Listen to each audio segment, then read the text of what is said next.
Cher Philippe,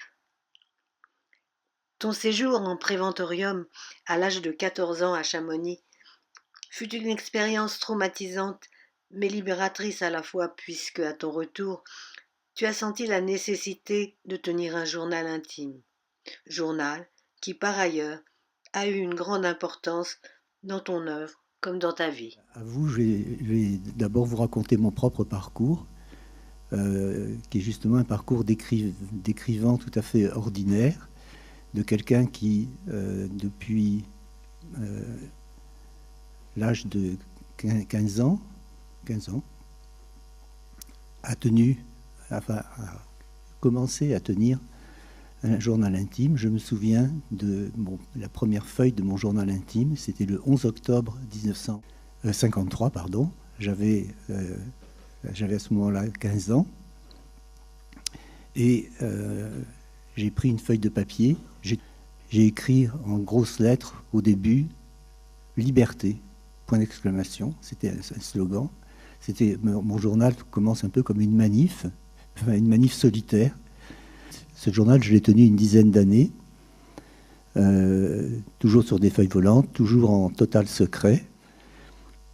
Donc au bout de 10 ans, pour différentes raisons psychologiques, intérieures, littéraires, j'ai abandonné mon journal et je me suis lancé dans l'étude du genre autobiographique qui, à l'époque, c'était dans les années 1960, n'était pas du tout en faveur comme il l'est aujourd'hui.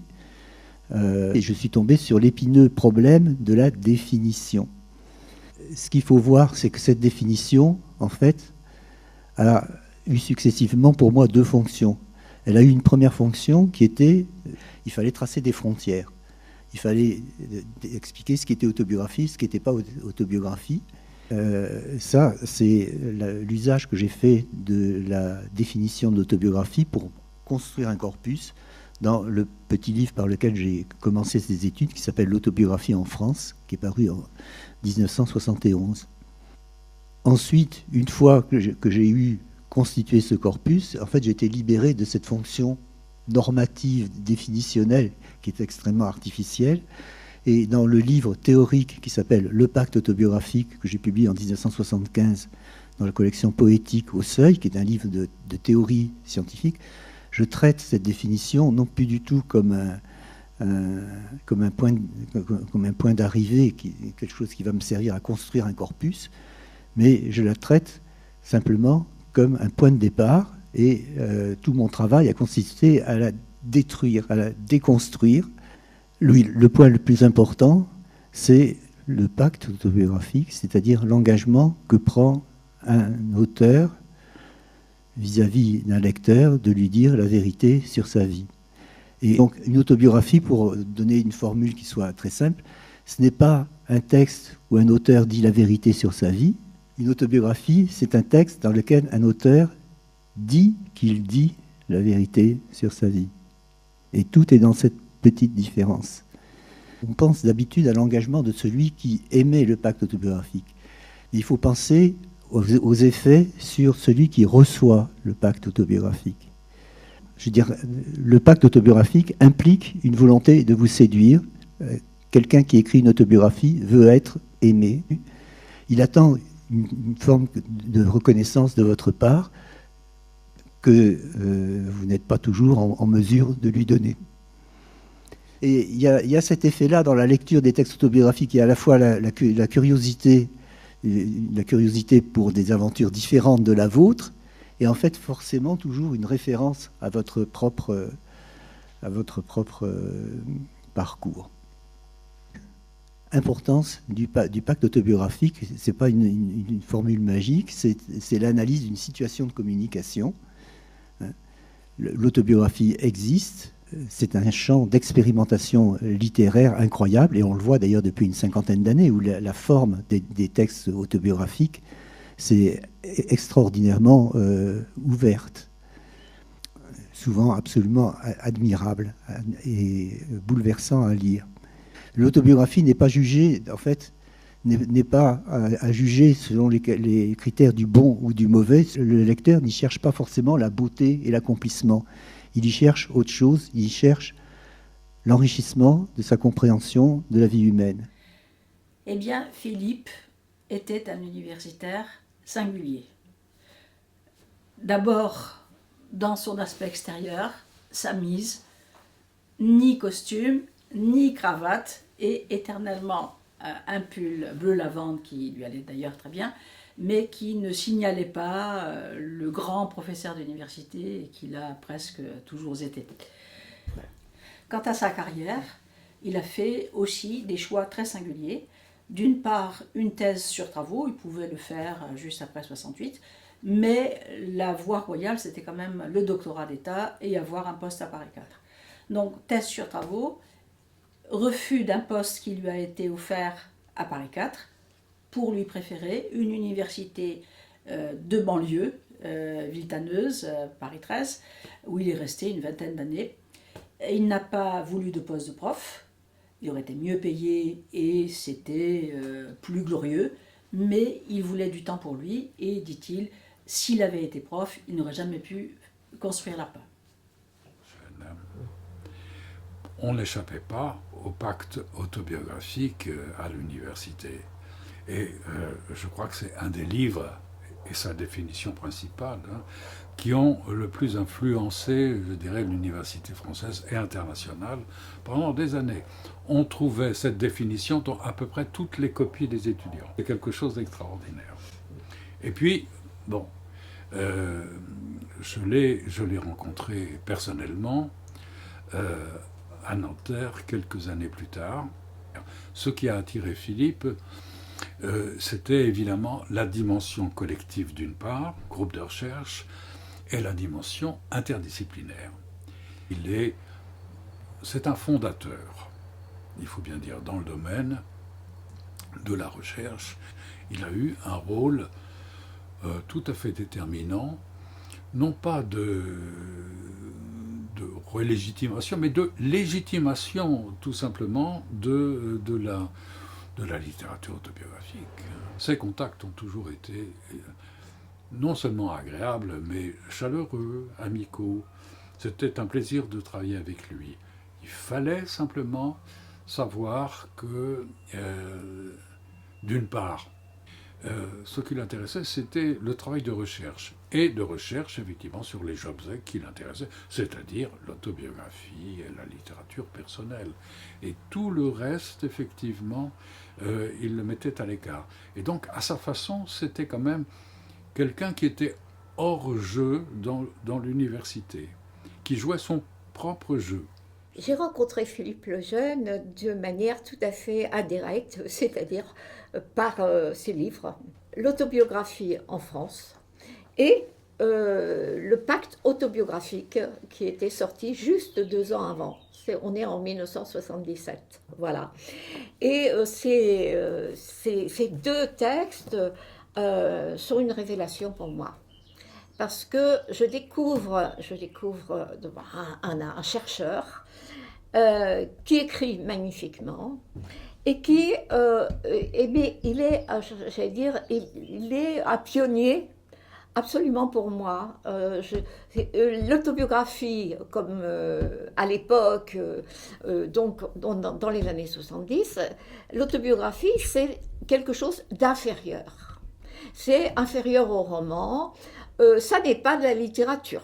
Moi qui ai écrit 2 textes que j'ai intitulés romans, mais qui sont en fait des autobiographies déguisées, c'est évidemment quelque chose d'extraordinaire parce que il m'ouvre, comme il l'a ouvert, je veux dire, dans le paysage littéraire, le paysage universitaire, il a ouvert une possibilité, il a agrandi, dirais-je.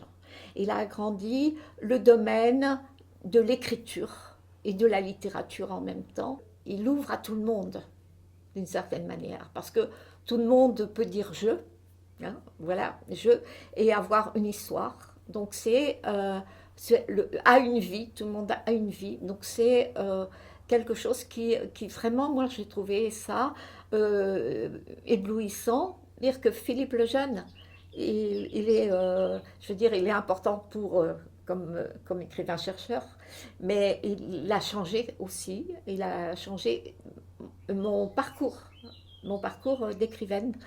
Et je pense qu'il l'a fait pour d'autres aussi. Voilà, il a donné à plusieurs écrivains, je veux dire, l'audace de dire l'audace d'écrire, de revendiquer la valeur du journal intime, des récits de soi.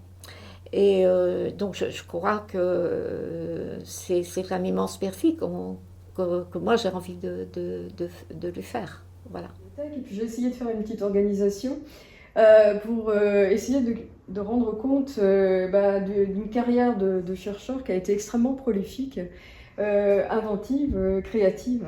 Et c'est quelqu'un qui s'est beaucoup renouvelé, ce qui n'est pas toujours évident, et c'est pas le cas de tout le monde. À partir justement de cette table de livres, la première étape, ça a été l'étape autobiographie. Il a commencé à partir de 1968-69 à travailler sur l'autobiographie, parce qu'il n'y avait pas énormément de choses sur le sujet en France.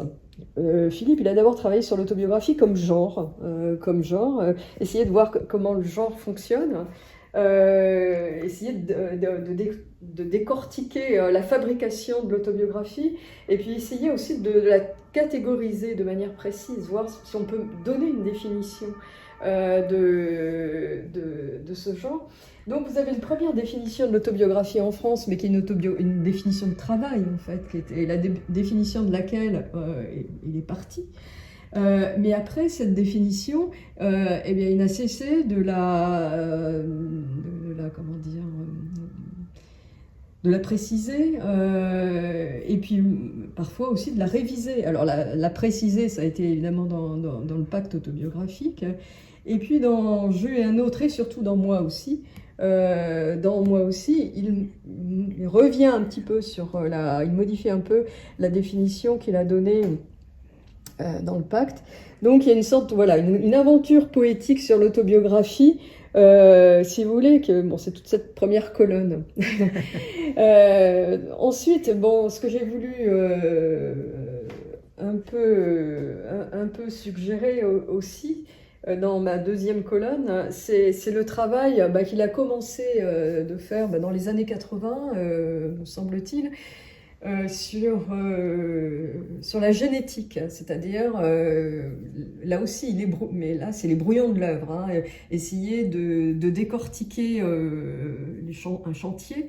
Et donc, c'est ce qu'il a fait par exemple avec Georges Perec, je vous ai mis le livre, mais c'est ce qu'il a fait aussi avec différents auteurs, et toute cette colonne, toute cette publication-là, finalement, toutes ces publications-là, elles s'inscrivent dans cette lignée génétique, qui montre que Philippe s'est quand même, vite intéressé aux écritures ordinaires. Et ça a donné lieu à cette enquête qu'il a faite avec son père, et qu'il a donc consacrée à son arrière-grand-père, Calicot, qui est une sorte donc, de texte autobiographique écrit par son arrière-grand-père. Et dans son parcours, il va s'intéresser à un autre genre des écritures de soi, qui est le genre du journal. Et donc, il y a eu beaucoup de choses sur le journal. Et pour le journal, il va commencer par une enquête parmi des contemporains qui tiennent un journal à partir d'appels à témoignages sur le journal personnel et ses chers cahiers. Vous avez ce livre dont j'ai un peu parlé tout à l'heure, Le Mois des Demoiselles, qui comblait une grande ignorance dans l'histoire littéraire, montrait cette mine qu'il y a donc au 19e, toutes ces jeunes filles, ou ces jeunes filles, jeunes femmes qui tiennent, ces jeunes filles qui tiennent un journal, en général jusqu'au mariage, parce que souvent le journal s'arrête au moment du mariage. Et Philippe, il a essayé de reconstituer cette généalogie du journal de jeunes filles, cette histoire du journal de jeunes filles, avec des grandes étapes aussi Il a essayé de chronologiser, hein, donc le mois des demoiselles, et puis comme Philippe épouse son temps, eh bien, il va s'intéresser au tout début des années 2000 au journal tenu sur ordinateur, journal tenu sur ordinateur, et puis ensuite journal mis en ligne. Bon, on est au début des années 2000, il a un corpus, je ne sais plus exactement de combien de journaux, mais c'est bon, plusieurs dizaines, mais ça reste encore, ça reste encore un petit monde, évidemment, qui va éclater de manière exponentielle dans les années à venir. Le journal, avant d'être un livre imprimé, c'est d'abord un manuscrit ou un tapuscrit. Et c'est un objet qui est parfois non seulement un objet d'écriture, mais c'est un objet visuel. Un objet avec des peintures, des collages, etc. Et de là, c'est pour ça qu'il a voulu exposer le journal. Et donc, il y a une grande exposition qui a été organisée en 1997 à la bibliothèque municipale de Lyon. Plus tard, un éditeur a été trouvé. Et donc, les commissaires de l'exposition, qui étaient Philippe Lejeune et Catherine Bogart, ont pu transformer d'une certaine manière l'exposition en livre. Alors là, il y a le grand livre, hein, chez Textuel, et puis la version, disons, de poche, si l'on peut dire, de cette exposition. Et puis enfin, il faut pas oublier le livre que Philippe a publié chez Champion, 2016, alors, aux origines du journal personnel. Alors en fait, ce livre, c'est la résultante d'un chantier qu'il a tenu longtemps en ligne. Parce qu'il ne faut pas oublier non plus que sur ce point-là, il a été précurseur, puisqu'il a eu un site web, hein, qu'il a actualisé et réactualisé jusqu'en 2020. Et ce site web, c'était Autopact. Avec donc, au point de vue bibliographique, c'est une mine de renseignements. On n'a pas encore fait mieux, hein, pour ce qui est de la biographie, sur le journal et l'autobiographie. Et puis, en même temps, ça a abrité différents articles, et puis début du 19e. Hein. Alors, donc c'est la généalogie, là aussi, de la forme journalière, avec des études de cas qui sont, une série de petites études de cas qui sont absolument passionnantes, avec un principe... je trouve qu'entre les origines du journal personnel et puis le mois des demoiselles, il y a quand même un point commun. C'est ce principe un peu de la collection, c'est-à-dire que le livre que fait Philippe, c'est un livre qui résulte d'une enquête très longue, d'une recherche très approfondie en archives, où il a exhumé des dizaines de corpus qu'il a le plus souvent patiemment transcrit, alors en totalité ou en partie. Et à partir donc de ces sources, hein, qui sont très souvent inédites, il va pouvoir établir essayer de construire une analyse. Dans le dernier livre paru cette année, Adieu ma pauvre guerre de Philippe Lejeune.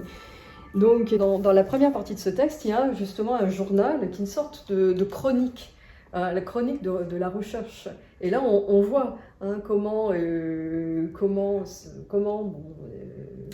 ce que c'est qu'une recherche littéraire, avec son côté parfois qui peut être fastidieux ou complexe, et puis les grands moments d'excitation, et puis les retombées, et puis les heures et les heures d'archives, c'est-à-dire la recherche du matériau, et puis ensuite aussi, à partir de là, la construction d'une analyse.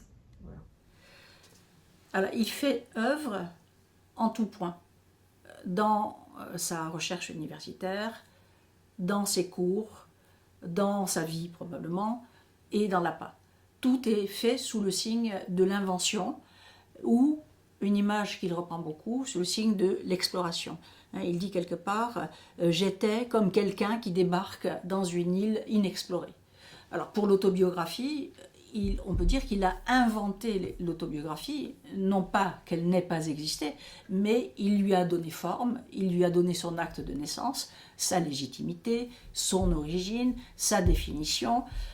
Il a relativisé sa définition, il a donné un corpus. C'est lui l'explorateur et, j'allais dire, le propriétaire de cette île récemment découverte. Et l'exploration a continué toute sa vie parce qu'il a adapté son exploration, ses découvertes, ses formalisations au temps qu'il a traversé et aux modes de pensée successives qu'il a rencontrés. Dernier signe de cette exploration, ce sont les battements de cœur qu'on sent dans cette œuvre de recherche. Il le dit lui-même quand il recevait des journaux. Il se demandait toujours si son cœur allait battre, si un jour viendrait où la satiété l'épuiserait. Et je crois que ça n'est jamais arrivé. Il est resté toujours un explorateur. Il a cette image aussi à la rencontre de l'inconnu.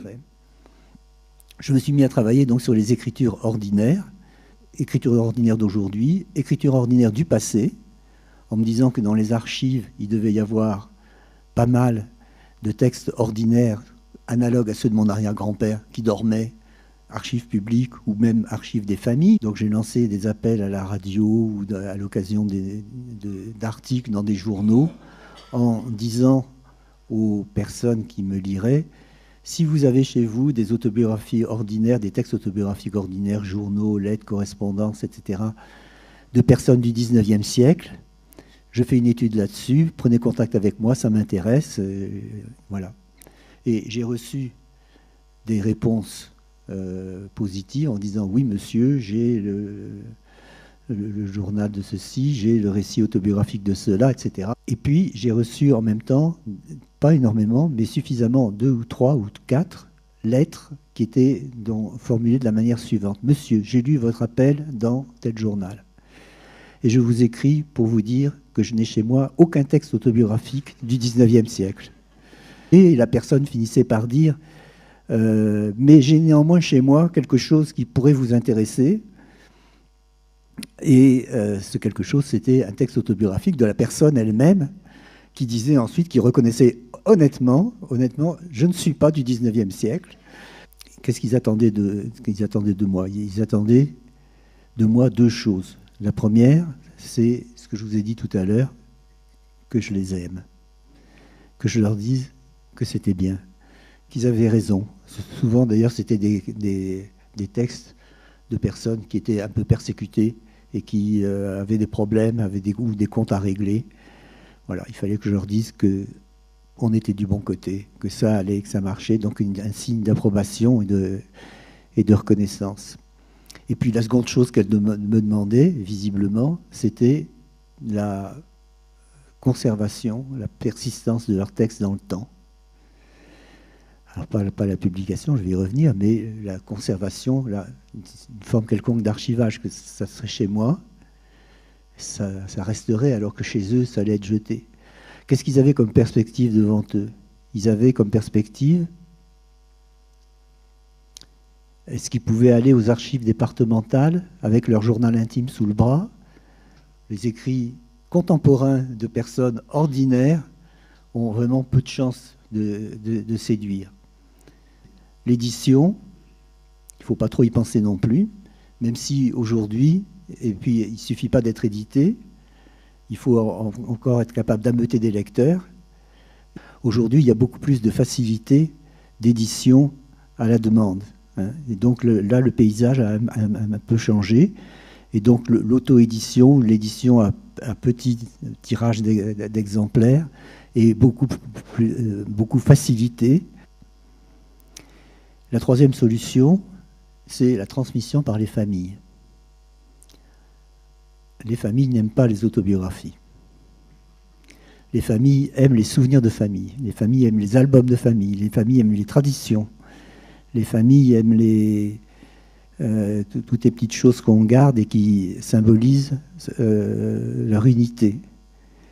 Mais en fait, si vous êtes dans une famille où on n'écrit pas et que vous vous mettez à tenir un journal, pour vous, pour les meilleures raisons du monde, etc., en fait, se mettre dans l'écriture, c'est prendre le pouvoir. Vous prenez le pouvoir sur les autres. En tout bien, tout honneur, en toute gentillesse, il n'y a pas de mal à ça. Mais il reste que c'est vous qui avez la plume, c'est vous qui êtes le centre, c'est vous qui proférez tous les jugements de valeur, éventuellement positifs, mais c'est tout de même vous qui en êtes la source. Il y a donc un conflit de pouvoir symbolique entre l'autobiographe isolé dans une famille et sa famille. Et puis, il y a l'incompréhension et la pudeur, en disant c'est privé, il faut tout, donc il faut détruire, il faut brûler tout ça. Donc pour toutes ces raisons, les personnes m'écrivaient. Mais moi, qu'est-ce que je pouvais faire en face? Il aurait fallu que je sois capable d'aimer tout le monde. Or, je vous dis franchement, les textes que je les aimais pas spécialement. Je suis comme tout le monde, j'aime pas tout, j'ai des goûts, des préférences. D'autre part, pour l'accueil, donc un individu ne peut pas suffire. Et pour la conservation, qu'est-ce que ça allait devenir chez moi, les textes de tous ces gens? Je vais les mettre dans un placard, mais moi, mes placards, on va les vider aussi, mes placards à moi.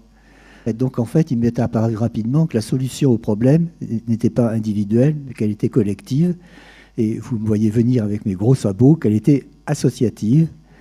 J'avais été éclairé sur ce point par une petite aventure qui m'était arrivée, c'était en 1988, où un ami italien, professeur à l'université de Florence, qui connaissait mes manies, m'avait écrit pour me dire « Il y a une chose bizarre près de Florence qui peut-être vous intéressera. Il y a un type qui vient de créer un prix national d'autobiographie dans un village de 3000 habitants. » J'y suis allé et j'ai découvert une vraie merveille qui est à l'origine ensuite de tout ce que j'ai fait dans ma vie depuis. J'ai découvert le village de Pieve Santo Stefano dans la province d'Arezzo, 3000 habitants effectivement, un petit village au bord de la haute vallée du Tibre, dans lequel un journaliste italien du nom de Saverio Tutino avait en 1984 créé un prix d'autobiographie. L'idée de l'appel, l'idée des archives autobiographiques était excellente.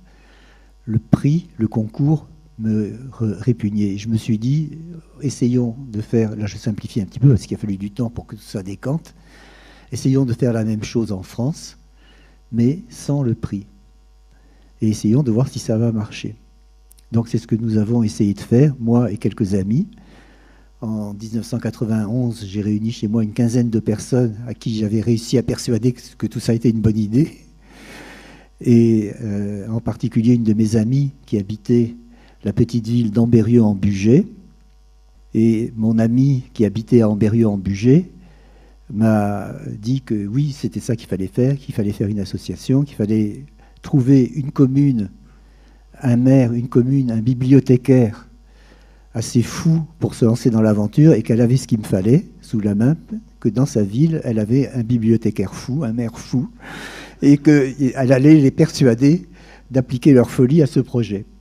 Donc elle est allée voir le bibliothécaire, qui s'appelait Michel Vanet, et elle est allée voir ensuite avec lui le maire. Elle lui a expliqué notre affaire. Là, la bibliothèque était trop grande pour la ville, si c'est possible.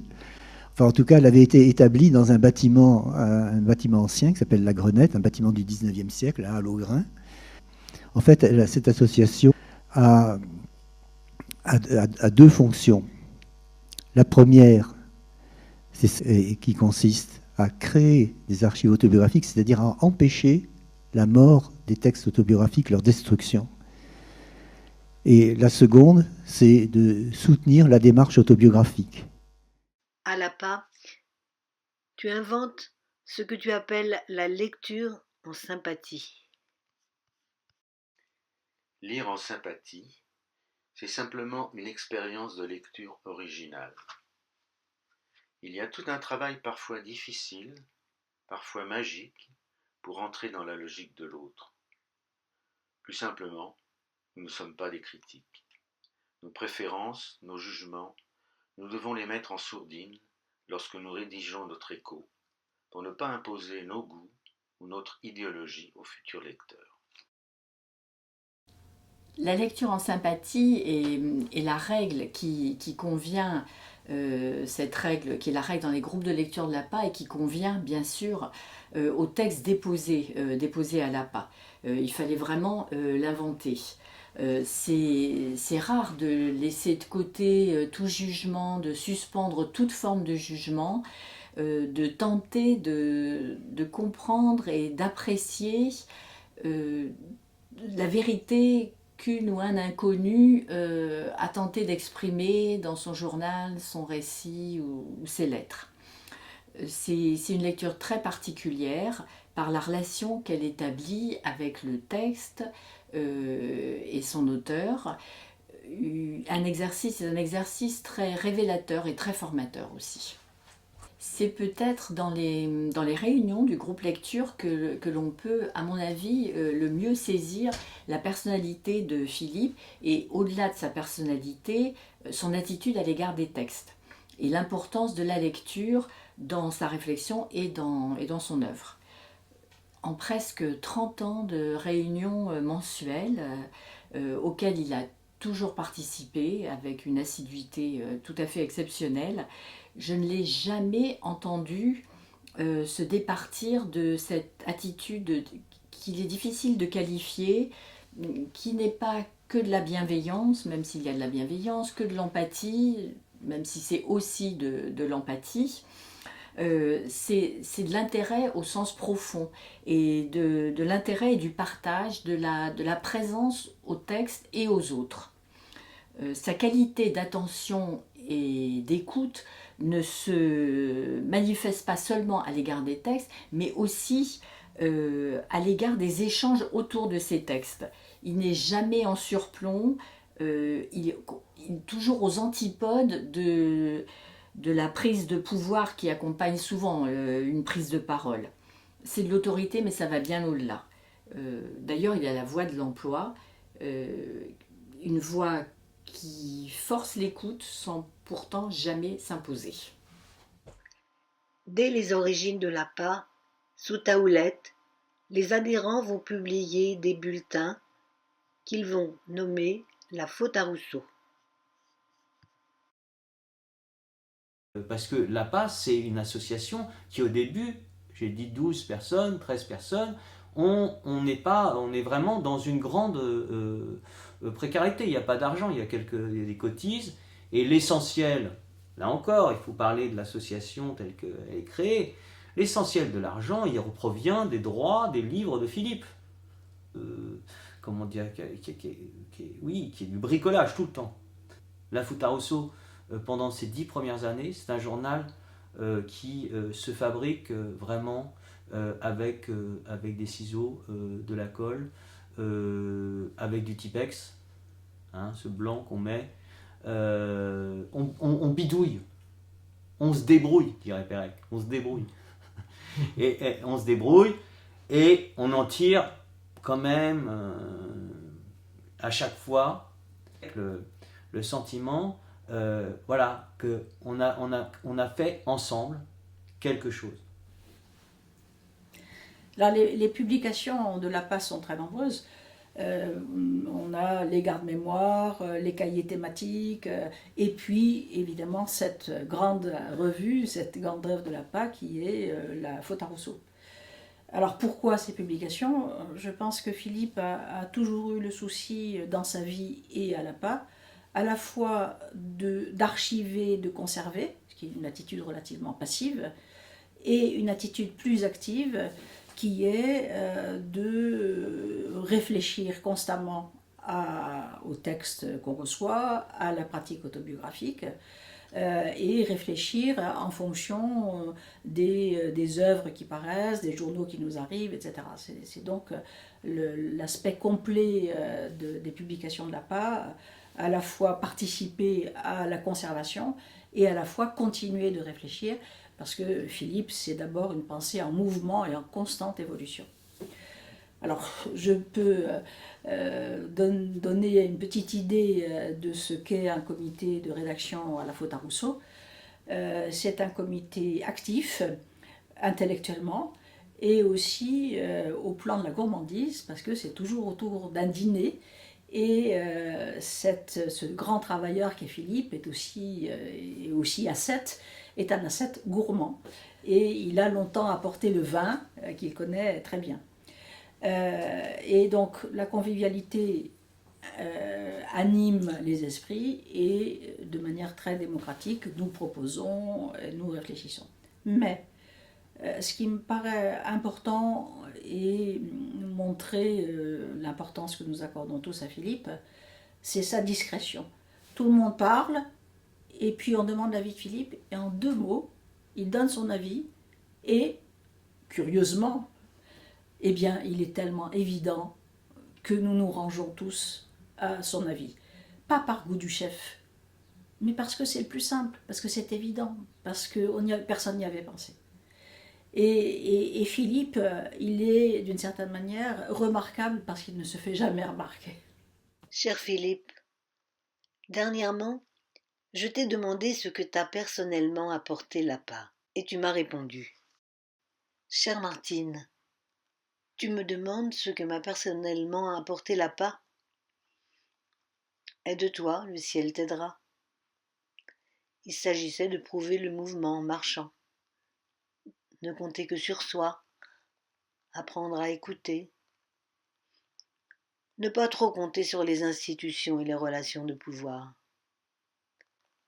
se faire de nouveaux amis qui deviennent amis entre eux, en somme, apprendre à vivre pacifiquement en société. L'APA aide à tout cela, à surmonter les petits conflits et rivalités, à sortir de soi, à vivre dans la longue durée. C'est autant du Montaigne que du Rousseau, autant loi 1901 que mai 68. Dans le mois des demoiselles, tu écris ton journal de recherche, un journal de terrain, où tu te révèles beaucoup. Ici, on me voit vraiment travailler, faire des hypothèses, étaler mes réactions affectives et mes préjugés, et parler de ma propre vie. Tout ce qu'un historien sérieux cache soigneusement à ses lecteurs. C'est la première fois que j'écris un journal pour être lu. Bien sûr, ce n'est pas un journal intime, c'est l'affleurement d'une parole intime tout de même. C'est sur les jeunes filles ce livre? Ou sur moi? Mais pourquoi devrais-je choisir? Ces jeunes filles m'ont rendu capable de parler de moi. Mon histoire m'a rendu capable de lire leurs journaux. Parce que c'était elles, parce que c'était moi. Qui suis-je? Moi j'enquête. Je suis sociologue, il paraît. Sûrement que je fais de l'histoire, de l'éducation, des mentalités, des pratiques culturelles. En plus, c'est de l'histoire féministe. Curieux d'ailleurs que les féministes françaises ne s'y soient pas intéressées. J'ai du mal à me sentir spécialiste, parce que ça évoque l'idée de cercle fermé, d'élite, de compétences pointues, alors que ma vie est pleine de courants d'air et de va-et-vient, de lettres, d'échanges et d'apprentissage réciproques. Oui, j'ai une âme de collectionneur et la passion des inventaires. Vous trouverez d'ailleurs sur mon site web Autopathe un inventaire des inventaires d'autobiographie. Je ne renonce jamais à rien, je ne renie rien. Ce sont des élargissements, faire autre chose sans en sortir. Philippe est un homme engagé, un universitaire engagé et un homme engagé. Non pas dans un système de pensée, il est tout le contraire d'un homme à système. C'est un homme ouvert et libre, et néanmoins extrêmement engagé dans la théorie qu'il propose et dans sa vie. Et toute son œuvre et toute sa recherche a mis en valeur la sincérité et l'engagement du sujet, de l'écrivain, lui qui l'écrit. Et à ce titre, Philippe montre un sens profond de la démocratie et de la liberté de l'autre. Et le contrat qu'il s'est donné avec l'association, c'est de la faire naître, de la développer, de la moderniser, de la faire servir. Et il a posé les fondations d'une maison de l'autobiographie. Tout ça, c'est le contrat de sa vie. Donc c'est un homme engagé au sens d'un sujet profondément engagé dans sa vie, dans sa parole, dans tout ce qu'il fait. On pourrait dire qu'il est tout un ou qu'il est un tout. Tout est à l'image de tout. Et Philippe le Jeune s'est beaucoup intéressé à ce qu'on pourrait appeler les écritures ordinaires, c'est-à-dire les écritures des gens. Vous, moi, des inconnus qui pas connus du grand public, mais qui ont une vie et qui ont exprimé cette vie dans des textes quotidiens, et il l'a rendue visible. Il s'est dit, mais il faudrait que ces choses soient déposées quelque part. Il faudrait les conserver, il faudrait les transmettre. Problème de la transmission. Au fond, ce qu'il était en train de constituer, c'était des archives privées. Et c'est comme cela que Philippe le Jeune a créé une association pour l'autobiographie. Au fil des années, se sont accumulés, sont arrivés des textes manuscrits ou dactylographiés de toute nature. Il y a maintenant des milliers de textes à la part. Donc il y a eu un travail sur ces archives qui est absolument considérable. Il y a d'ores et déjà de nombreux chercheurs qui sont allés à l'APA pour lire des textes, pour une thèse par exemple, pour des livres. C'est une source absolument formidable. Autrement dit, Philippe le Jeune est un créateur d'archives. Et étant un créateur d'organisation des archives, de collection des archives, de mise à disposition des archives, il écrit l'histoire. Il donne la possibilité aux gens d'écrire l'histoire. Il a créé, d'une certaine manière, l'histoire de la vie privée. Il a fait surgir des voix ordinaires. Il a étendu le champ de la mémoire à énormément de gens. La première boîte aux lettres de l'APA, c'était Philippe. Et Philippe, dans l'esprit vraiment, alors là je dirais d'un historien, c'est-à-dire les archives, si elles ne sont pas partagées, elles n'existent pas, puisqu'on ne peut pas les mobiliser, puisqu'on ne peut pas avoir un regard critique sur elles. Donc, c'est d'abord l'envie de partager. C'est pas faire école là-bas. Et c'était bien association pour l'autobiographie et la défense du patrimoine autobiographique. Philippe est un chercheur hors pair, mais un solitaire, c'est-à-dire quelqu'un qui trace son sillon comme ça. Ça ne veut pas dire qu'il n'agrège pas des gens et qu'il ne dynamise pas. Il a fondé même ce champ des études autobiographiques, puisque ça n'existait pas. Cette idée que je vais expérimenter des choses tout le temps. Et de ce fait, c'est un chercheur, je dirais, le plus noble des chercheurs, puisqu'il n'est jamais satisfait de son affaire. Tout le temps chercheur. C'est-à-dire qu'il n'est pas à un moment donné militant associatif, à un moment donné chercheur, il n'est pas enseignant, il est tout le temps chercheur. Donc ça veut dire, c'est une curiosité infinie, mais absolument obsessionnelle. Absolument obsessionnelle sur quoi ? Sur le champ autobiographique. Il n'y a pas moyen de lui faire voir autre chose. Pour lui, faire de la recherche, c'est d'abord produire de nouvelles sources pour la recherche de demain. C'est un chercheur qui crée du pluriel, tout le temps. Et qui, par ailleurs, est tout le temps dans la discussion. Tout le temps dans l'idée que le savoir qu'on produit, c'est un savoir qui est provisoire. Ça, c'est, je trouve, une formidable leçon de recherche. Le fond de la part, évidemment, ça répond à plein de demandes qui sont aujourd'hui celles de l'histoire qu'on écrit. Puisque c'est en grande partie des invisibles, les déposants de l'appât. Faut pas oublier ce que c'est que la recherche. C'est une attitude de vie qui va avec cette attention permanente au texte que Philippe recevait dans sa boîte aux lettres. Vivre et lire dans la même attention.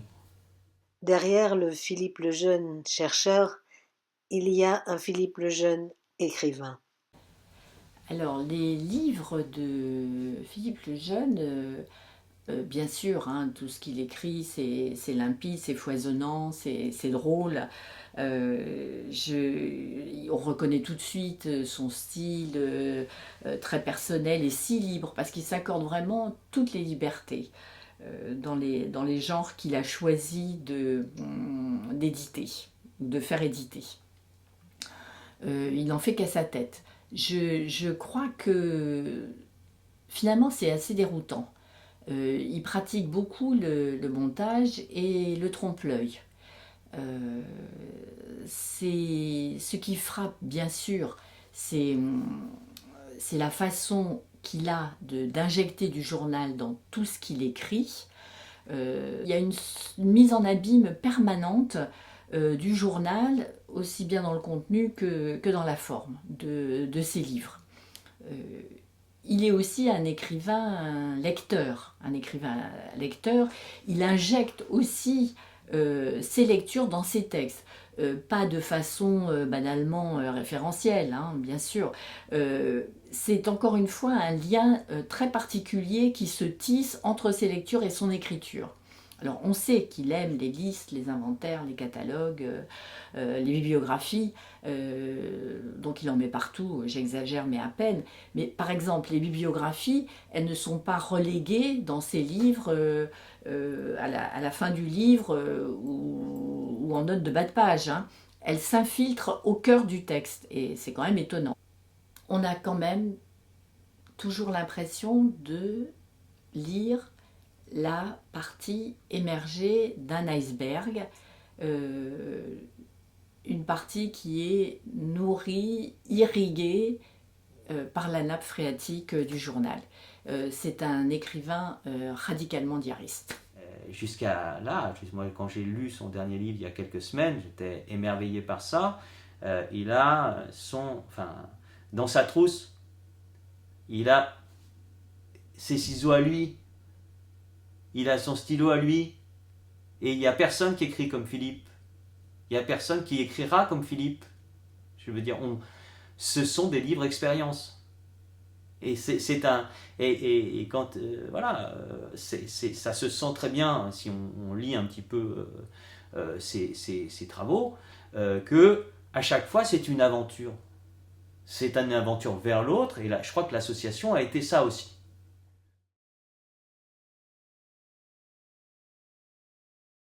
On ne lit pas un ouvrage de Philippe comme un essai ordinaire. On le lit plutôt comme une longue lettre, comme un journal partagé, et parfois même comme un roman, plein de mystères et de rebondissements.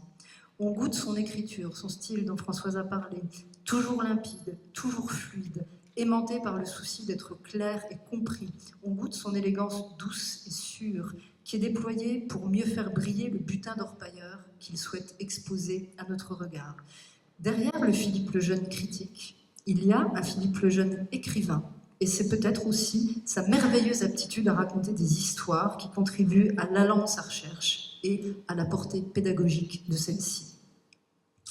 Le lire, c'est avoir l'impression qu'un ami nous prend par la main pour nous inviter à voyager avec lui dans des terres encore vierges, encore inconnues. Bien sûr, il n'oublie pas les outils du cartographe, mais il sait faire primer l'observation. Il défriche et il déchiffre obligeamment pour nous les forêts d'archives. Il ne porte pas de jugement moral sur ce que les uns et les autres confessent, ni esthétique sur le produit fini. Donc nous mettons nos pas dans les siens, au rythme de sa passion contagieuse, et nous redevenons l'enfant à qui on narre la grande aventure des journaux perdus et retrouvés, cryptés et décryptés, dispersés et reconstruits. Il faut que ma vie vibre, qu'elle essaime, qu'elle continue à évoluer, que mon passé travaille. J'aime le mot « dérive », qui désigne à la fois les forces irrésistibles qui nous entraînent et le dispositif ingénieux qui nous sert à les maîtriser. L'autobiographie, peut-être est-ce la douceur de croire dériver vers soi.